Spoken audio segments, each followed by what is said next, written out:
Naomba siku moja tu tutakuja kuimba. Ile siku tutakuwa kuimba hizo zetu. Naona mdomo anafanya. Lakini ile siku tutakuwa kuimba. Utaona vile kuimba hapa. Sitakula hata moja, lakini ile siku tutakuwa kuimba ndio tutakuwa.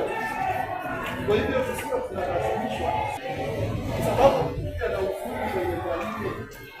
Haya, jambo la kwanza tu ambalo tutazungumzia wiki hii tunaanza mtihani wetu wa muda wa pili, na leo ni siku yetu ya marudio revision work. Kesho tutakuwa na mtihani wa somo la anaingiza video vizuri. Wewe wakati wa open day, mwalimu wa darasa asiwe na wasiwasi. Lakini wewe unataka kuchunga mwenzako, unafinya yeye kidogo, ana asisikize. Wewe mtu si mtu mzuri.